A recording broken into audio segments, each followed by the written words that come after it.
Now, on the flip side, when foreigners look at African countries, I think it's wise to remember that when you're dealing with people, so 54 countries, most of these countries don't speak the same language, even when they're nearby. When they're neighboring, okay, they're different languages.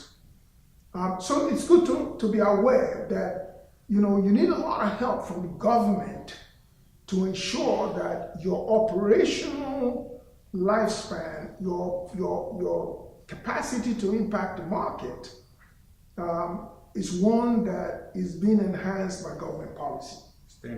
Standardized government policy that travels from border to border. The biggest challenge that African countries have been facing regarding regionalization is they made the decision in the 60s that it would be a good thing to have uniform markets. This is in the 60s. That was when it was first discussed. And for one reason or the other, Africans have refused to move on that agenda and to do it aggressively. Do you have a reason why? I don't have a reason. I don't think there's a good reason, but the countries have a reason. One of them is saying, South Africa and a bunch of other countries. Well, we don't want people to come to our country and commit crimes. Well, we don't want people to do such and such.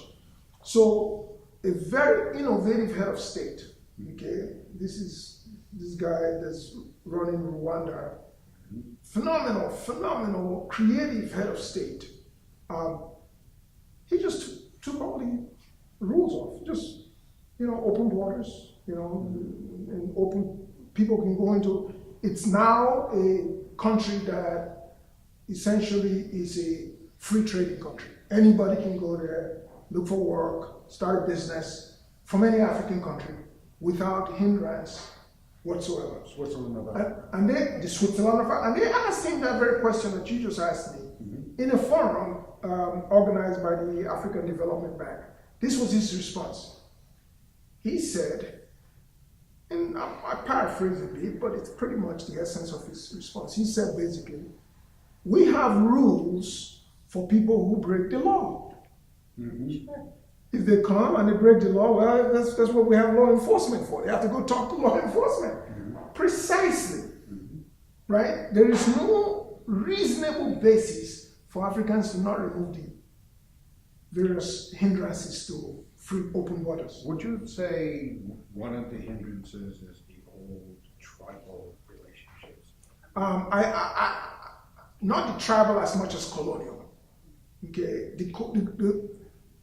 so the problem in African countries is deep. Okay, some of it is self-inflicted, others are externalities. It's like in the DNA of the way African people perceive themselves and African leaders see what is available to them, right? So an African leader that is in Ivory Coast and Togo and these countries that are francophone countries, when they have problem, rather than going to the AU or going to their neighboring African country and saying, listen, we have an issue, let's get together and talk about it. They go to France. Yeah. Wow. They go to France, okay? When the Malian episode broke out, African leaders all gathered up, went to France to go meet with the head of state or the president of France. And they expected what? Big daddy and brother to come over and help them sort themselves out. That is a huge mind warp. It's an acculturation, okay, that goes back 400, 500 years, right? So Africans have learned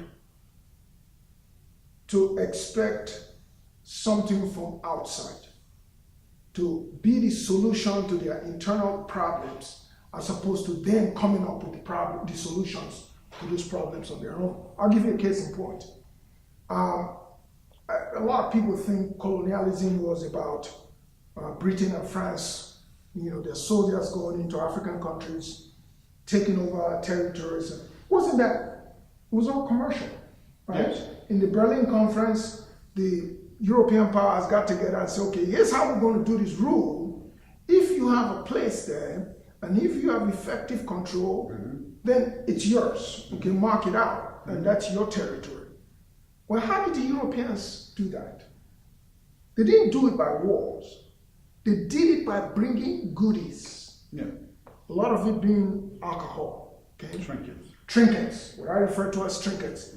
They brought goodies, gave it to the various chiefs and rulers, traditional rulers. So Africans became ingrained. Generation, their kids are watching daddy get goods and daddy letting them do, right? How did Cicero take over the territory of the Metabellum? Same thing. He brought trinkets and deceived the Metabellum. How did the Spanish take over South America? Same thing. How the American Indians? So the trinket effect is still going on in the mindset of African people.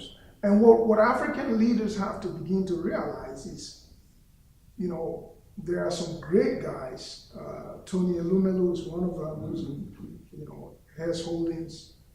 He's a phenomenal entrepreneur. And a whole host have said the solution to African problems will never be from externalities. It will be Africans fixing themselves. I believe that very strongly. And you blog on that, don't you? Yeah, absolutely. Because we want the word to get out. Well, do you want to take a little moment and tell everybody what the name and where they can find you blogging? UnleashAfricanTrade.com, www.unleashafricantrade.com. There are a lot of fun things there. We tell it straight. It's the old Howard Cosell principle. Yeah, telling it like it is.